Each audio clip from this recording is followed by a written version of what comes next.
Hello everyone. In this video, I want to show you three new tools or options that are available in SolidWorks 2024. And these are not the only ones, but these I found really useful. So I want to show them in this video to you. The first one is the whole wizard command.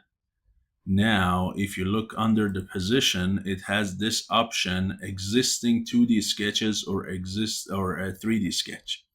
In the past, remember, we had this 3D sketch where you put a point at the center of the drilled hole or the head of like a countersunk or a counterboard or something.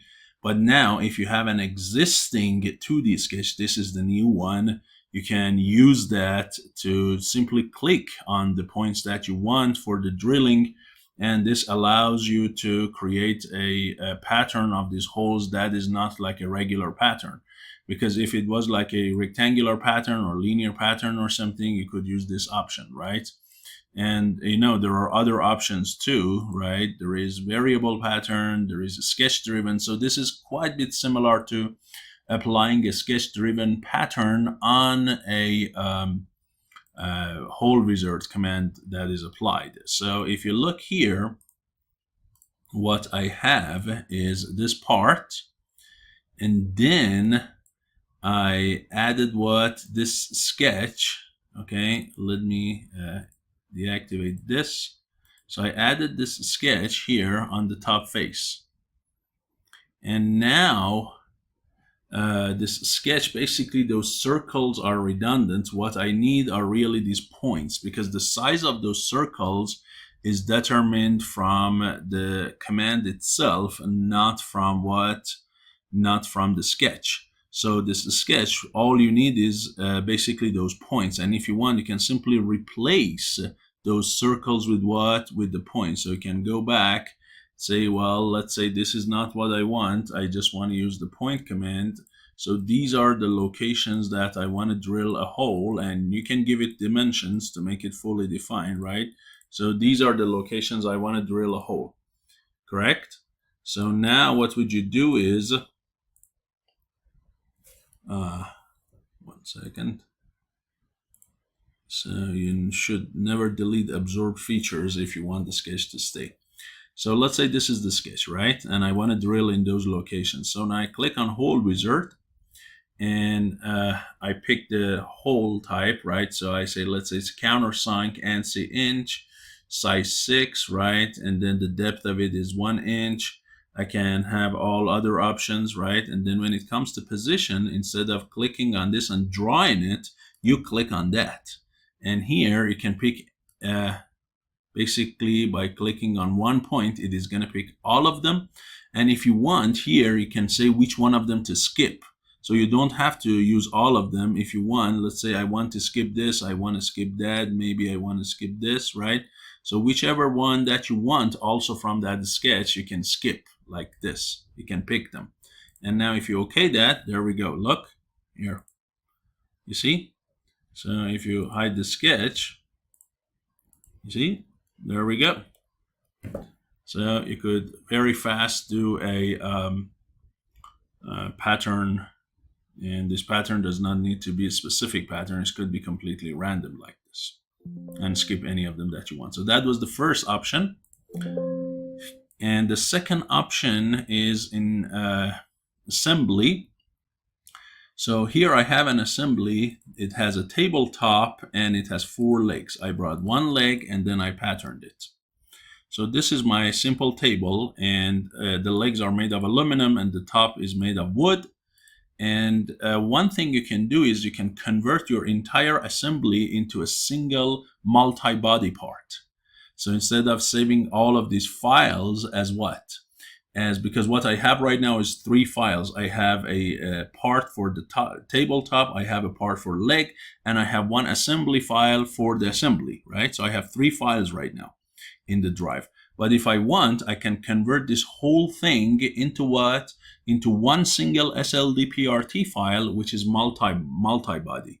How? So here you go to Tools, and look, you have this guy now. Is called Make Multi-Body Part. If you click on that, and then it allows you to basically, and here you see what is it that you can transfer. So here I transfer solid bodies. If I want, I can also transfer material, I can transfer planes, I can transfer surface bodies, coordinate systems, and so on. Correct? Visual properties to propagate from the original assembly. If you want, you can not transfer that. And if you okay this, look, now instead of that assembly that you have, now you have what? You have a multi-body, and it has 5 solid body parts. And if you click on this tabletop and look at the material, guess what? The material of this is the wood, actually, right? So the material of this, as you can see, SolidWorks material, wood, maple. So it got it from the assembly.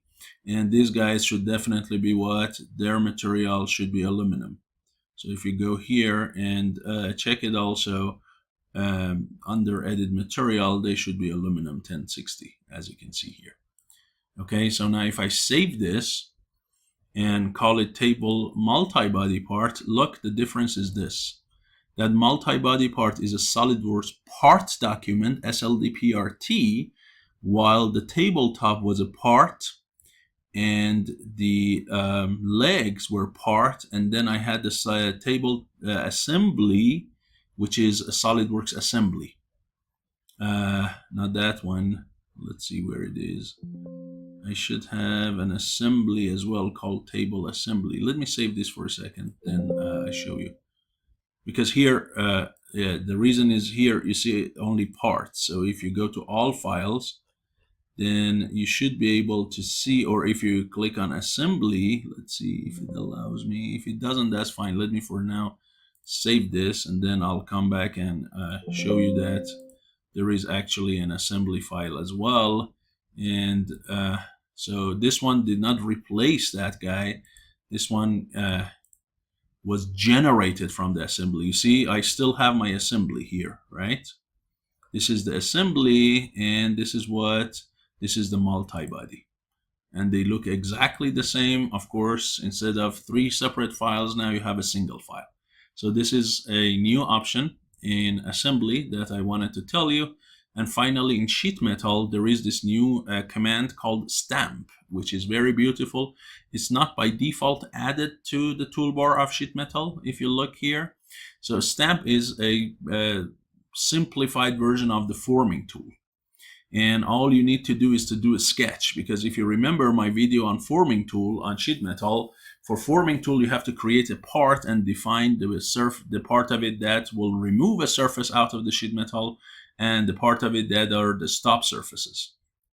And then you have to save them under toolbar, under design library, and then bring them, drag them, drop them on the sheet metal, rotate it, place it properly, so it does create this kind of form sheet metal for you. But with the stamp, you can do it much faster, and all you need is a simple sketch.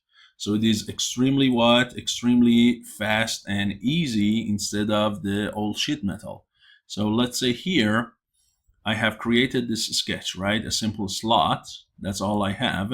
And I want to convert that slot into what? I want to convert it into basically some form tool or something, huh? So can I do that? And the answer is, of course you can. So let's say here is my sketch. And as I said, the command is not here, but if you go to insert, go to sheet metal, and then down here, you can find the new command. You see here, it says stamp. So you click on stamp, and then you have to pick the sketch. Here is my sketch. Here you provide the depth of basically the form tool, right? So let's say I want this guy to go down by 1/2 inch. And then you have to provide the radius for the punch tool and the die.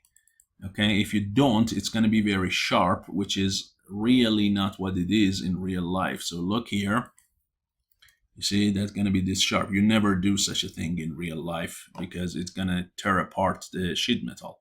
So you need to provide some radius for the punch and for the die. Let's say for each one of them I go with 0.05. You see here, right? That's for the die, and then I do a 0.5. So at the bottom now it creates the fillet for the punch tool. And also if you want, you can give it the draft angle too. So you see here, I can give it, let's say, 5-degree draft angle. look,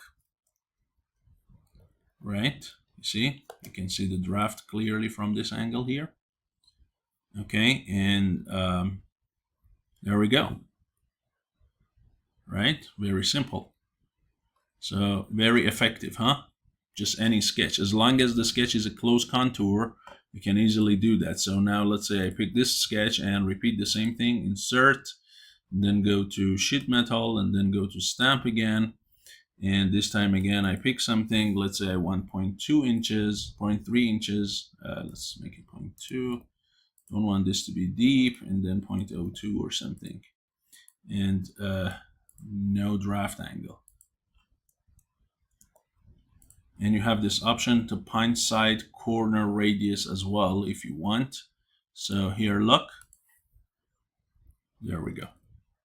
You created easily what this form tool, but with the sketch. So this is the stamp command, which is quite a bit powerful. Okay, so hopefully this video was useful to you. You learned some new useful tools in SolidWorks 2024 for part assembly and sheet metal. Thank you so much for your attention. I'll see you in the next lecture.